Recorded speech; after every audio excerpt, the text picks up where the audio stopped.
11절 이하에 있는 말씀을 중심으로 해서 복음을 선물로 받은 사람이라는 제목으로 말씀을 잠깐 묵상하고 기도하려고 합니다. 이 복음을 선물로 받았다, 이 말을 다른 말로 성경은 뭐라고 말하냐면 구원받은 사람을 그렇게 칭합니다. 그러니까 이 구원이라는 것은 복음을 통하여서 우리에게 베풀어 주신 하나님의 은혜다, 이렇게 설명드릴 수 있습니다.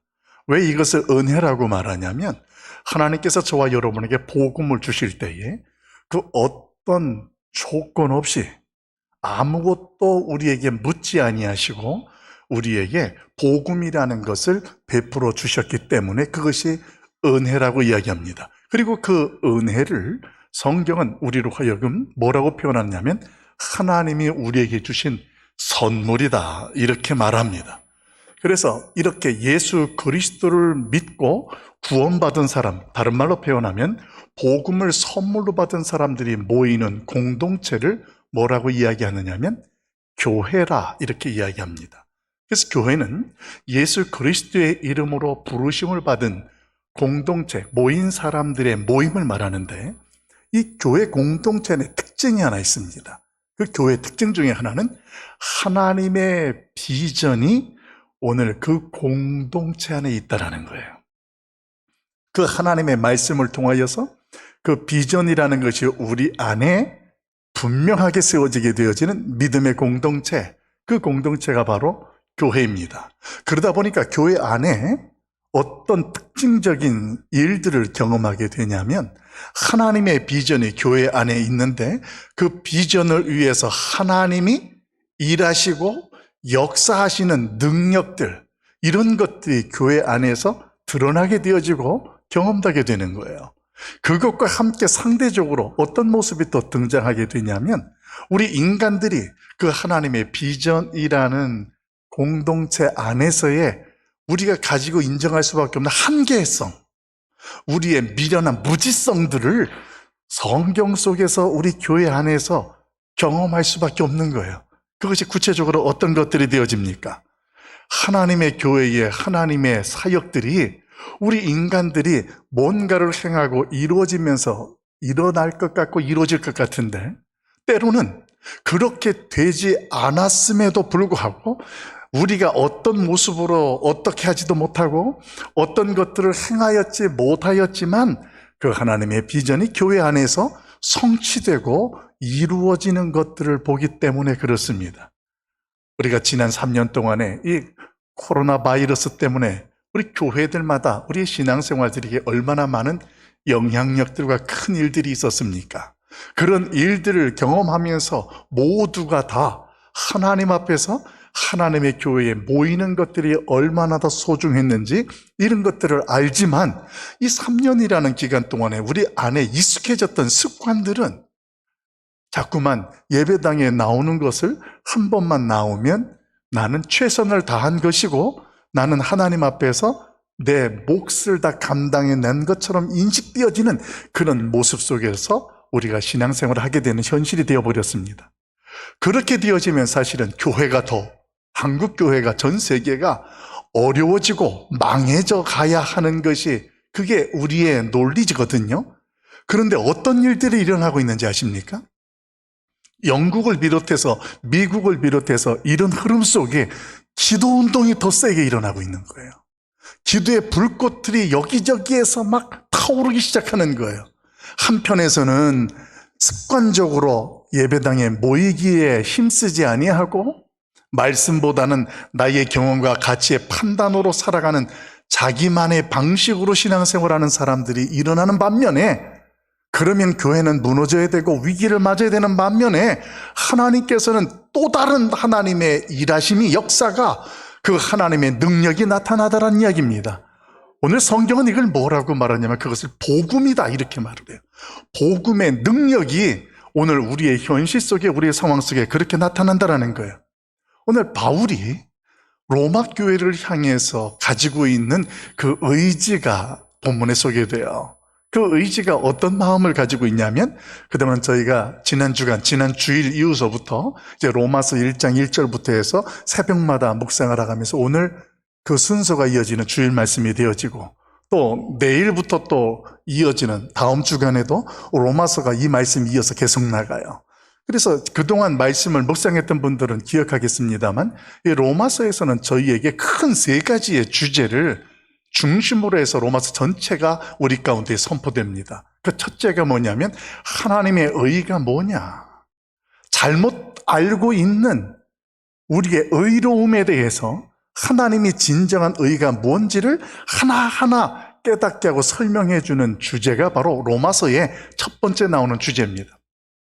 그리고 두 번째 주제가 우리 성도들에게 하나님이 선물로 주신 구원에 대해서, 이 구원이 무엇이고 어떻게 우리 가운데에 이루어진 것인지에 대해서 분명하게 이것이 하나님의 은혜이고 하나님의 언약의 성취라는 것들까지 연결해서 우리에게 설명해 주는 것이 두 번째 주제입니다. 그리고 세 번째 주제는 우리를 위해서 대속 제물이 되어주신 예수 그리스도, 그분이 어떤 분이고 그분이 이 땅에 오셔서 우리 가운데 무엇을 행하시고 또 어떤 것들을 행하실런지를 우리를 하여금 알려주는 것, 이런 큰 주제의 세 가지가 하나하나 언약을 근거로 해서 설명되어지고 우리 가운데 선포되는 게 로마서가 된다는 거예요. 그래서 그 가운데에 오늘 이 바울이 이것을 로마 교회에 전하기 위해서 어떤 마음을 가지고 있었냐면, 내가 속히 너희에게 가서 너희를 빨리 만나고 싶다. 이것을 오늘 81절 말씀 속에서 뭐라고 되어 있냐면, 내가 너희 보기를 심히 원한다, 이렇게 표현합니다. 이 원한다라는 원어가 어떤 의미를 가지고 있냐면 갈망한다라는 뜻이에요. 그러니까 그냥 기대한다라는 차원을 뛰어넘어서 간절하게 하나님 앞에 기도하고 갈망한다라는 의미가 원한다라는 단어가 가지고 있는 거예요. 그 정도로 바울은 로마 교회에 자신이 가서 그들을 만나기를 원하는데, 왜 만나기를 원하느냐? 읽었던 말씀에 보면 신령한 은사를 너희에게 알려주고 나눠주기 위해서 내가 너희들을 빨리 만나고 싶다, 이렇게 하나님 앞에 기도하고 있다는 거예요. 여러분, 지금 이런 내용들을 들어보면 하나님께서 그 바울의 기도를 들으셨으니 그 기도를 응답해 주는 것이 논리적으로 맞아요. 근데 성경은 어떻게 전개가 되냐면, 그렇게 하나님 앞에 기도하였음에도 불구하고 하나님께서는 그 기도를 응답해 주지 않았습니다. 오히려 어떻게 했냐면, 바울아, 그냥 로마 교회에 편지를 써서 보내라. 그래서 결국은 가려고 몇 번이나 시도했지만 길이 막혀서 못 가고 편지만 써서 보내게 되어집니다. 그리고 나중에 바울이 로마에 가기는 가게 돼요. 그런데 갈 때 어떤 모습으로 가냐면, 복음을 전하는 당당한 모습으로 로마에 입성하는 것이 아니라 오히려 죄인의 신분으로, 죄수의 신분으로 쇠사슬로 묶이고 압송되어지는 그런 모습으로 로마에 들어가게 되었다는 거예요. 자, 그러면 이제 여기에서 우리가 한번 생각해 보십시다. 이렇게 죄수의 신분으로 들어갔으면 그동안 이 바울이 로마에 대한 비전을 꿈꾸면서 자신이 계획했던 것, 자신이 생각했던 것대로 추진되지 않았으니까, 그럼 로마 교회는 어떻게 돼야 될까요? 바울이 그렇게 하려던 대로 안 됐으면 뭔가 여전히 그 로마 교회는 문제가 있거나 아니면 더 세속화되어지는 그런 현실이 되어야 하는데, 결론적으로 그 로마 교회는 어떻게 되었냐면 복음의 능력으로 이 로마 도시가, 교회가 복음으로 충만해지게 되어지고 기독교가 오늘 그 도시를 삼키는 그런 현실이 되었다는 것이에요. 그러면 이것들을 보면서 우리는 조금 의아할 수밖에 없습니다. 아니, 어떻게 하나님 앞에서 그 비전을 가지고 바울이 나름대로 기도도 하고 그렇게 애타게 강청하듯이 간구했는데 하나님께서는 바울을 가지 못하도록 막으시면서 편지만 보내게 하나님께서 이렇게 했느냐?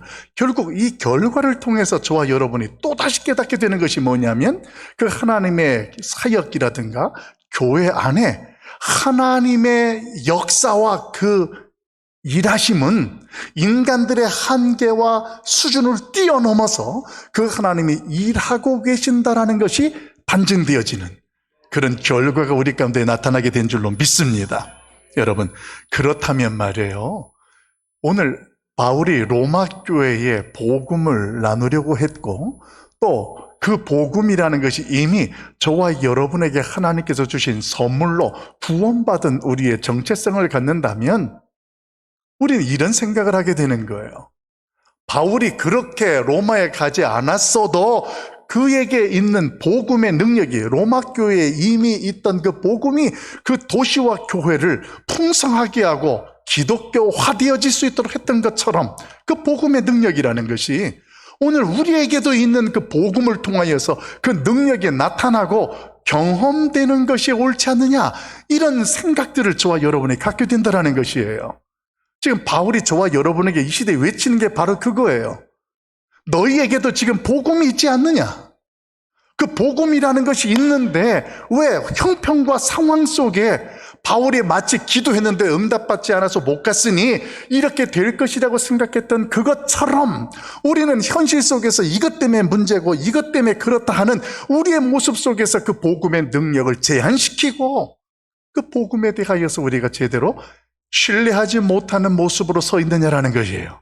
현실적으로 지금 상황을 보면 갑자기 영상 장비가 문제가 생겨서 갑자기 찬송을 부르던 것들도 찬송가를 갑자기 찾아야 되니까 조금 전 제가 찬양하면서 보니까 알던 거 매주 불렀던 건데 갑자기 화면이 안 나오니까 붕어처럼 입만 뻐끔뻐끔 하시는 분들도 계시고 제가 그 모습 보면서 느낀 거예요. 아, 교회 올 때에는 성경 찬송가를 가지고 다니는 게 맞구나. 아멘입니까? 아멘. 예, 교회에 빛이 된 것 있지만 내가 우리 집에 성경 찬송가가 있다면 주일날 아니면 언제 들고 나오겠습니까? 들고 나오세요. 그게 우리의 본질이고 본분이에요. 저는 영상 장비가 없다고 예배가 문제가 되느냐? 아니에요. 사도 바울이 로마에 안 가도 그 도시가 복음화되는 것처럼 우리 안에는 뭐가 있냐면 복음이라는 것이 이미 우리 안에 있다는 이야기예요. 그럼 이 복음은 우리의 현실의 상황이 어떠하든지 아무런 문제가 되지 않게 할 줄로 믿습니다. 이게 저희 가락성산교회 가지고 있는 복음의 본질이고 나타날 능력이에요.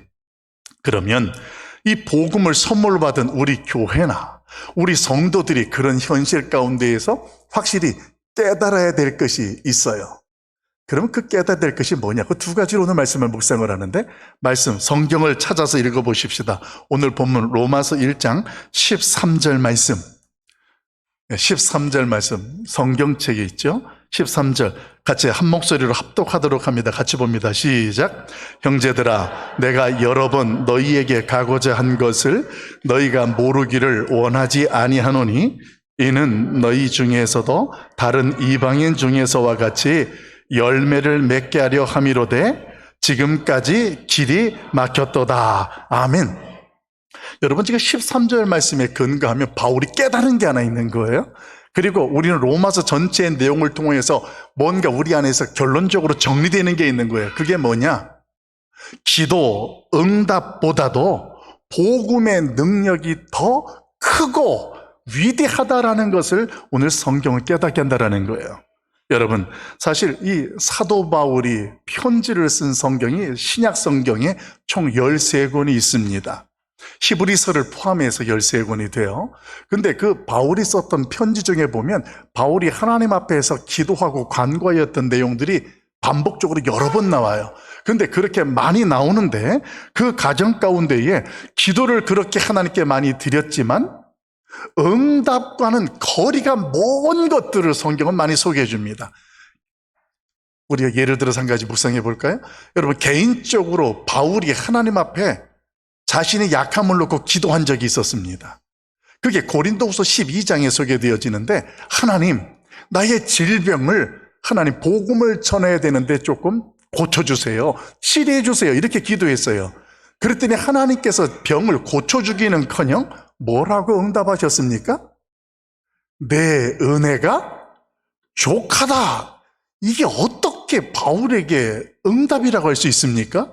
내가 육체의 질병, 가시 같은 것이 고쳐지면 하나님 복음을 전하는 일에 더 열심히 할 수 있는데 하나님께서 바울아, 지금 내 은혜가 내게 족하다. 이렇게 말씀하시는 거예요. 그러면서 그 뒤에 이어지는 내용이 우리가 잘 아는 내용이에요. 어떤 내용이냐면 너희가 약할 때에 그 약함을 통하여서 나의 강함이 나타날 수 있다. 그래서 약할 때 강함이라, 이 고백이 거기서 나오게 되는 거예요.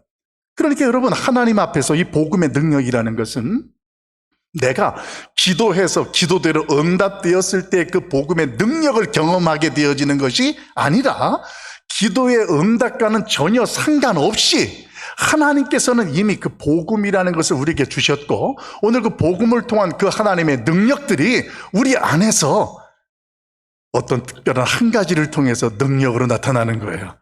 너도 말씀을 참 좋아하는구나. 네, 앞에까지 나왔네. 이 복음의 능력에 대해서 사도 바울은 이미 경험을 했었기 때문에 오늘 그는 자신이 가지 못하였다 할지라도 하나님의 복음의 능력이 로마 지역을 그렇게 바꾸시고 인도하시는 것들에 대하여서 오늘 바울은 경험하고 있었습니다. 그래서 오늘 그가 기도하는 것들이 응답되지 않았지만 하나님 앞에서는 은혜가 족하다라는 것이 있었고, 또 한 번 있습니다. 복음을 전하는데, 아시아라는 지역에서 복음을 전하는데, 아시아에서 복음을 전하다가 다른 곳에 가서 복음을 전하려고 하나님께 기도했습니다. 그런데 하나님 앞에서 기도했는데 하나님은 어떻게 했냐면 그 길을 허락지 아니하고 막는 일들이 일어나요. 이건 도무지 이해할 수가 없는 거예요. 우리 성경 찾아볼까요? 사도행전 16장 6절과 7절이에요. 예, 오늘은 시간이 조금 걸리겠습니다.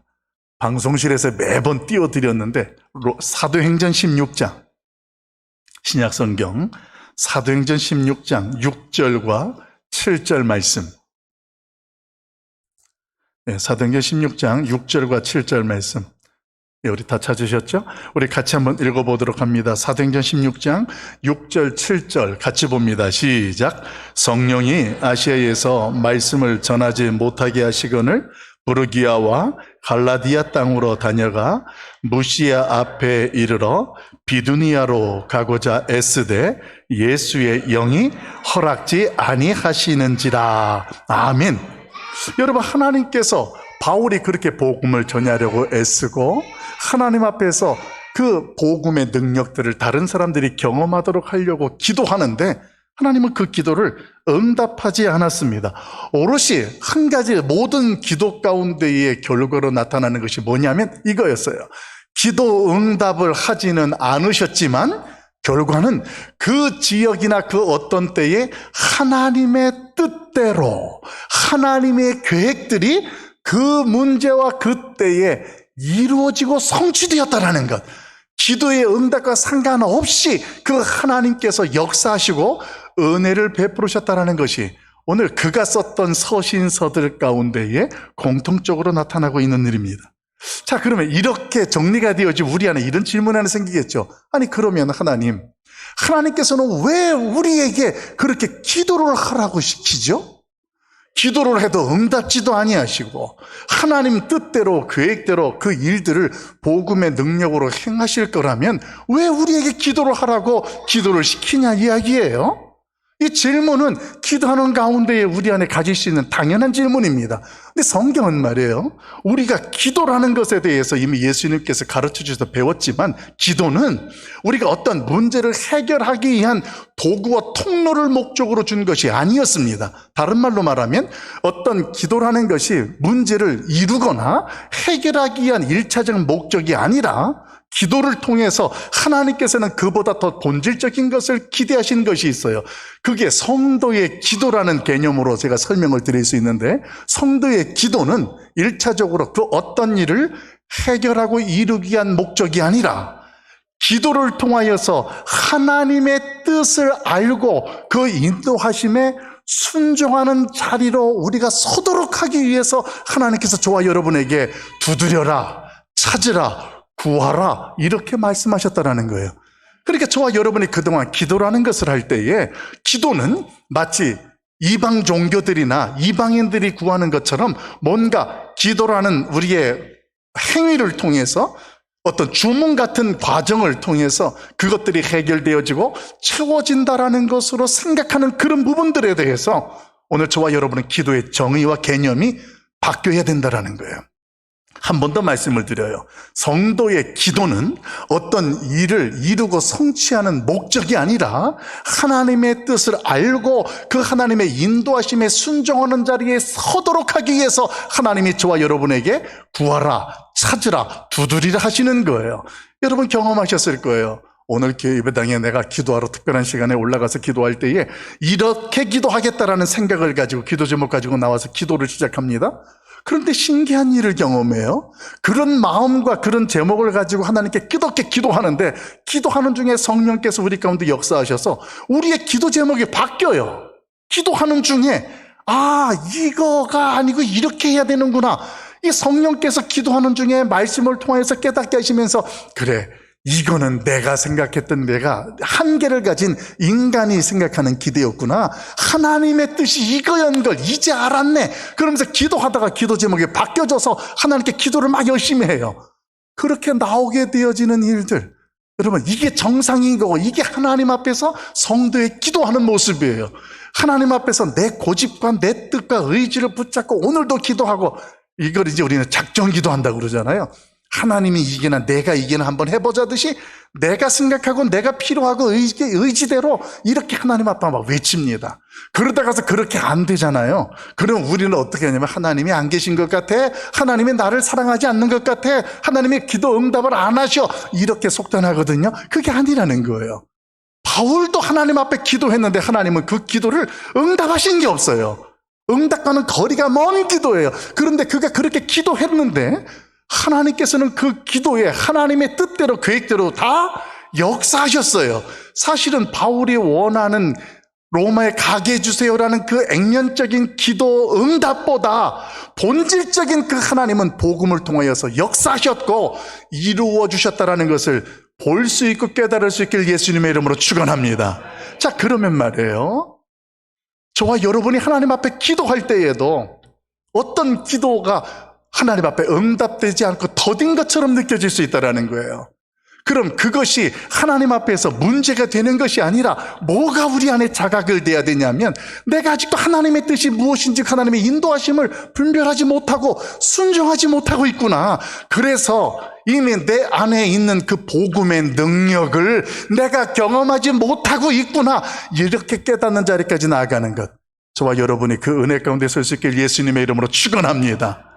여러분, 하나님의 은혜라는 것, 이 복음의 능력이라는 것은 하나님께서 우리에게 선물로 주신다고 말씀을 드렸는데, 근데 그 하나님께 주시는 그 선물, 복음의 능력을 누구나 경험할 수 있고 알 수 있는 게 아니에요. 그 복음의 능력은 누가 경험하느냐? 따라서 합시다. 오직 믿음으로 가능하다. 아멘. 여러분, 믿음이 있는 사람만 하나님의 은혜를 알아요. 그리고 믿음이 있는 사람만 하나님의 복음의 능력이, 하나님께서 약속의 말씀을 통하여 성취하시고 일하시는 그 하나님의 일하심과 능력이 깨달아지고 분별되어지는 거예요. 믿음이 없으면 이게 우연히 일어나는 일인가? 왜 이렇게 일어나지? 이렇게 우리 인생에 질문만 던지는 거예요. 해결 방법이 없으니까요. 그런데 믿음이 있으면 그 믿음은 오늘 나의 현실과 오늘 우리가 살아가야 할 날들까지도 보여주는 거예요. 하나님께서 어떤 계획을 하셨고 어떻게 그 하나님께서 인도해 가실는지를 알게 하니까 오늘 나의 모습이 어떻게 될까요? 순종하는 자리에 서게 되는 거예요. 그렇게 순종하는 자리에 서는 사람이 어떻게 하는 사람?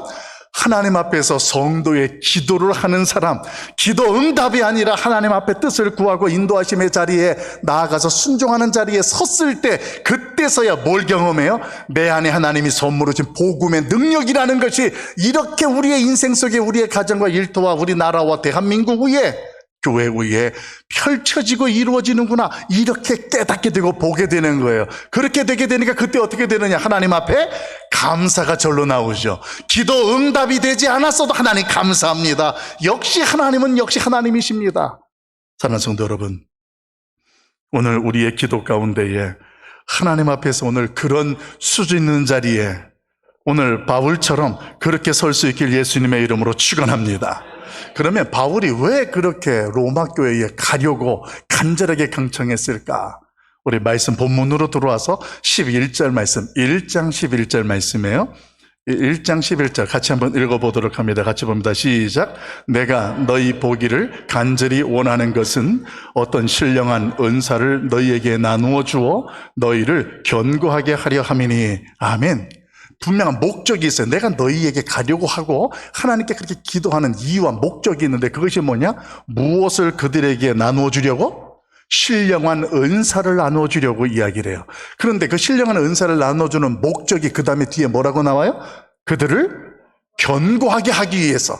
두 가지 분명하게 성경은 우리에게 선언해줘요. 신령한 은사를 너희에게 나누어 주어서 너희로 하여금 견고하게 하도록 하기 위해서, 교회가 신앙이 견고하도록 하기 위해서 그렇게 한다는 거예요. 여러분, 그렇다면 이 신령한 은사라는 것이 무엇이기 때문에 이렇게 로마 교회를 견고하게 할 수 있는가, 이런 생각들을 하게 되어져요. 그것을 15절에서는 이렇게 설명해요. 1장 15절, 로마서 1장 15절 같이 봅니다. 시작.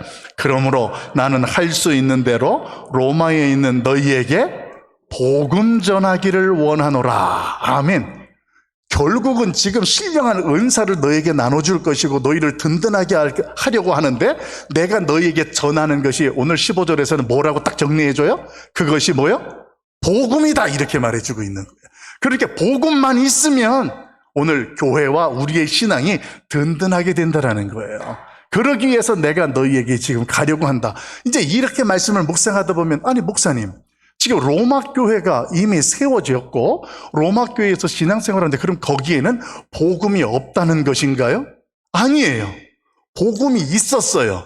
문제는 조금 전에 읽었던 말씀에 근거했을 때 오늘 그들에게 신령한 은사를 나눠주고 복음을 전해주는 목적의 포인트가 있는 거예요. 그들을 믿음이 있고 그들이 복음을 알고 있지만 견고하게 서도록 하기 위해서 오늘 그렇게 바울이 가려고 했다는 거예요. 그럼 왜 로마 교회에 이렇게 바울이 견고하게 서려고 하고 했는가? 그 이유가 있었습니다.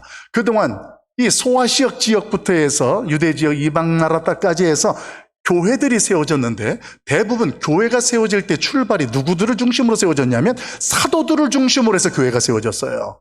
핍박으로 흩어지면 거기에 모이면 사도들이 가서 거기에서 교회를 세우고 말씀을 전하고 가르치고, 또 그래서 사도들이 굉장히 순회적으로 바빴어요. 대표적인 게 바울이 그렇게 돌아다니면서 말씀을 가르치고 전했잖아요.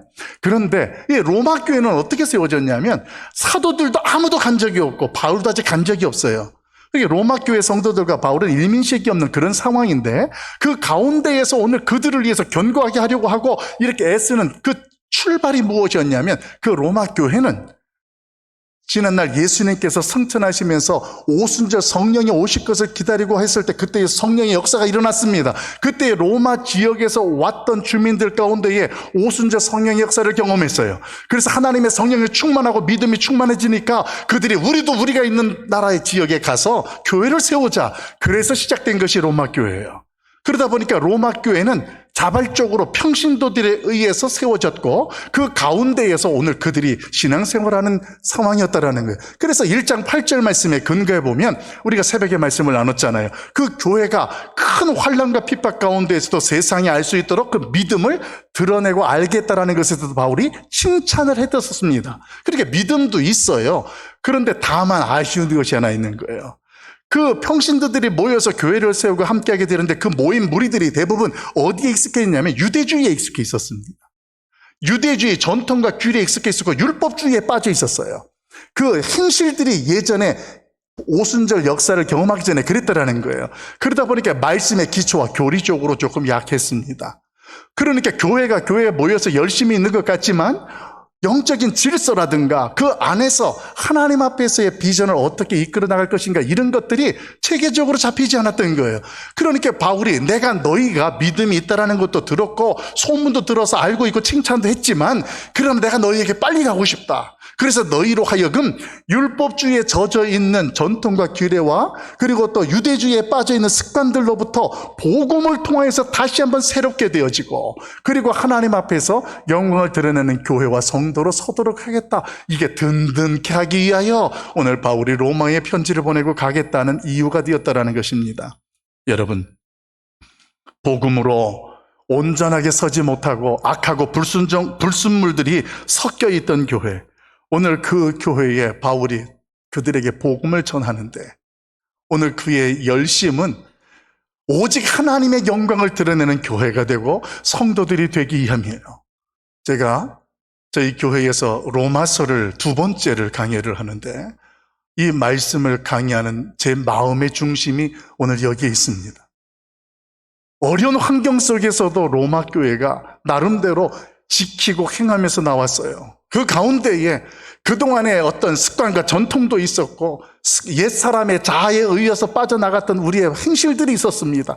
그런데 이제는 우리 안에 있는 그 복음의 능력을 통하여서 우리 교회가 더 든든히 세워지고 하나님 앞에서 구원의 방주로 설 수 있는 시작의 역사, 오직 그 하나님의 계획과 뜻이 이루어지는 은혜가 충만한 그런 시간들이 되기를 바라는 마음으로 오늘 제가 이 로마서를 다시 강의 시작했습니다. 여러분, 오늘도 그 말씀 속에 우리의 신앙이 우리의 옛사람과 습관에서 벗어나고 하나님의 말씀 속에 그 복음의 능력들을 우리 안에서 경험해내는 그런 성도의 모습으로 우리 교회가 설 수 있기를 예수님의 이름으로 간절히 축원합니다.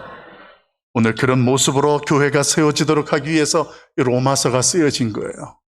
그런 목적에서 우리 로마서가 우리 가운데 묵상되고 있는 거예요. 여러분, 기도가 더디더라도 복음의 역사가 나의 인생과 교회 가운데 일어날 수 있기를 간절히 사모하는, 그래서 응답받기를 예수님의 이름으로 축원합니다. 그러면서 오늘 말씀 두 번째 말씀을 잠깐 정리하고 마치도록 하겠습니다. 14절, 15절 말씀 우리 같이 한번 읽어봅시다. 14절, 15절 같이 봐요. 시작. 헬라인이나 야만인이나 지혜 있는 자나 어리석은 자에게 다 내가 빚진 자라. 그러므로 나는 할 수 있는 대로 로마에 있는 너희에게도 복음 전하기를 원하노라. 아멘. 여러분, 14절, 15절에서는 바울의 자신의 정체성에 대한 고백이 나와요. 예, 그 다음에 이제 16절과 17절은 우리가 새벽 기도 때 나눌 텐데 16절과 17절은 로마서의 심장과 같아요. 핵심 말씀이에요. 제가 이 말씀 화요일 날 여러분에게 나눌 텐데 오늘 그 말씀을 나누기 전에 16절에서 바울이 14절에서 뭐라고 이야기했냐면 나는 빚진 자다. 자신의 정체성을 그렇게 설명해요. 그러면 이제 왜 바울이 빚진 자라고 이야기를 하는지를 알아야 되는 거예요. 오늘 그가 무엇 때문에 그렇게 됐냐면 하나님께서 그에게 선물로 준 복음 때문에 그래요. 복음이 그 인생을 바꿔놔버렸잖아요. 예전에 있었던 그 삶의 자리가 아니라 지금은 이방인의 빛이 되고 하나님의 말씀으로 교회를 세우고 영혼을 살리는 이런 자리에 그가 세워지게 되어지는 은혜를 경험하니까 그가 깨달은 거예요. 야, 나는 빚진 자다.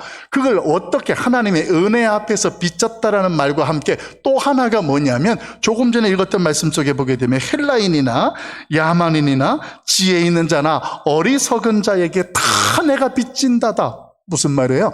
그들에게도 복음이 알려지고 그 복음의 능력이 나타나도록 해야 하는 사명자인 것을 그가 깨닫게 되는 거예요. 하나님에게 1차적으로 나는 빚진 자예요.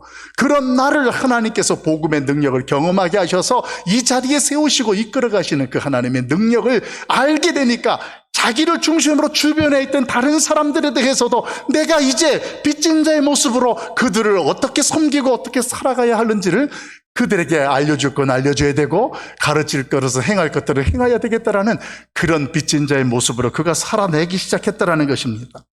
사랑하는 성도 여러분, 오늘 바울의 이런 모습, 이 빚진 자라는 말은 법정에서 어떤 의미로 설명이 되냐면 이미 판결이 난 거예요. 너는 이런 잘못을 저질렀으니 이런 대가를 지불하거나 이런 책임을 져라. 판결이 난 기결수를 빚진 자라고 이야기를 해요. 결론이 되어 있는 거예요. 근데 만약에 기결수가 돼서 어떤 판결이 난 그 의무는 의무이고 대가는 대가를 지불하지 않게 되어지면 어떤 일들이 일어나냐. 법적으로 이것을 마땅히 해야 될 것을 하지 않으면 내가 그 사람이 소유한 그 모든 것들을 내가 다 압류할 수 있고 오늘 그 사람이 행해야 될 것들을 행하지 않는다면 그것을 행할 수 있도록 강제적으로 오늘 그를 구속할 수 있는 그 힘이 어디에 있느냐. 빚진 자라는 기결수 다음에 그 일어난 일들이에요. 그러니까 지금 바울이 지금 뭘 고백하고 있냐면 나는 야만인이나 헬라인이나 어떤 지혜 있는 자나 없는 자에게 누구나 상관없이 나는 이 일을 해야 되는 거예요. 복음을 전해야 되고 복음을 알게 되는 거예요. 왜냐하면 내가 이걸 안 하면 나는 하나님 앞에서 끝장난다라는 거예요. 이거는 선택의 문제가 아니라 의무라는 거예요. 여러분, 지금 바울의 이야기를 하니까 그렇구나 그런데 이게 바울의 이야기가 아니라 이 시대 예수 그리스도를 믿음으로 구원받은 저와 여러분에게 하나님이 말씀하시는 음성이라는 거예요. 너는 나에게 사랑에 빚진 자이고 너는 나에게 은혜를 빚진 자야. 내가 너를 구원했잖아. 내가 너를 위해서 십자가에서 목숨을 다 내어주었잖아. 그래서 우리는 하나님의 은혜로 이 쓸데없는 자 구원받았다고 하고, 은혜 입은 자, 구원받은 자, 선물 받은 자, 빚진 자라는 우리의 고백들을 하고 있는 거예요. 그런데 우리는 빚진 자라는 말을 하지만 오늘 그 법적인 효력이 있고 우리의 필연적인 사명이라는 자체에 대해서 너무나 가볍게 여기고 왔다라는 거예요. 여러분, 제가 한번 묻습니다. 여러분, 진짜 하나님 앞에 빚진 자인 것을 믿습니까? 아멘. 그래서 우리가 새생명 축제 때에 기회를 갖는 거예요. 하나님 앞에서 내가 이 일을 안 하면 내가 어떻게 성도로서 구원받은 자로서 가만히 있을 수가 없느냐. 여러분, 자기 이름 옆에 이제 전체 명단이 될 것이 그 옆에 작정한 사람들 이름들을 다 추가할 거예요. 자기 이름 옆에 공란이라고 그러는 사람은 나는 빚진 자가 아니야 이렇게 생각하는 사람하고 똑같은 거예요. 자기 동창이든 누구든 그 영혼이 구원의 감격을 이룰 수 있도록 내가 빚진 자로서 그를 위해서 할 수 있는 것들을 작정해서 적으면 좋겠습니다. 오늘 예수님께서도 우리 가운데에 우리가 우리를 자신을 부인하고 자기의 십자가를 지고 가는 것이 오늘 성도의 모습이다 이렇게 말씀하셨어요. 이게 제자라고 말하셨어요. 그러면 나를 부인하고 십자가를 진다라는 게 뭐예요? 우리가 생각하는 것들, 그 자기 자신에 대한 의지나 경험이나 이런 것들보다도 하나님이 오늘도 나에게 베푸신 그 구원의 은혜, 내가 빚진 자로서 오늘 그 하나님 앞에서 내 십자가를 진다라는 것, 이것이 오늘 중요한 거예요. 이것을 예수님께서 사도행전 1장 8절 말씀에 뭐라고 말씀하셨냐면, 오직 성령이 너희에게 임하시면 너희가 권능을 받고 예루살렘과 온 유대 사마리아 땅끝까지 이르러 내 뭐가 되리라? 증인이 되리라. 이렇게 하셨습니다. 증인이 되리라. 여러분, 여기서 한 가지가 우리가 지켜야 되고 놓치지 말을 게 뭐냐면, 예수님께서 내 증인이 되리라 이렇게 말씀하셨지 내 증인이 되라가 아니었어요. 이게 무슨 차이냐면, 내가 스스로 증인이 되는 것은 내가 되라는 것으로 받아들이는 거예요. 근데 되리라는 것은 내 의지가 아니라 하나님께서 우리에게 복음을 주신 그 능력이 우리를 증인되게 하는 거예요. 이게 후자라의 말씀이란 말이에요. 그러니까 저와 여러분이 내가 예수 그리스도에게 빚진 자로서 복음의 증인이 되는데, 내 스스로가 아니라 증인의 실체가 되시는 예수님께서 우리를 증인되게 하는 거예요. 예수님께서 우리 안에 복음을 통하여서 내가 너를 위해서 너를 사랑하고 십자가에서 못 박혀 죽었다, 이 사실을 내가 누군가에게 그것들을 알려주고 전해주고 경험하게 하는 거예요. 이게 증인이 되리라라는 하나님의 약속 안에 우리가 포함되어 있다는 증거가 된다는 거예요. 여러분, 이제 맥주절을 앞두고 우리가 새 생명 축제를 할 때에 우리 안에 내가 어떤 정체성을 가지고 있고 어떤 은혜를 경험했는지, 우리 안에 있는 이 복음의 능력, 우리 모두가 다 경험할 수 있고, 그리고 그 자리에 누군가를 작정하고 초대할 수 있는 성도들 되시길 예수님의 이름으로 축원합니다. 기도하겠습니다. 사랑 많으신 아버지 하나님, 이 시간에도 하나님께서 우리에게 말씀을 통하여서 깨닫게 하시고 오늘도 주의 약속 앞에 서게 하시니 감사합니다. 은혜를 더해 주시고 오늘도 깨닫는 대로 주의 영광 나타내 주시옵소서. 예수님의 이름으로 기도합니다. 아멘.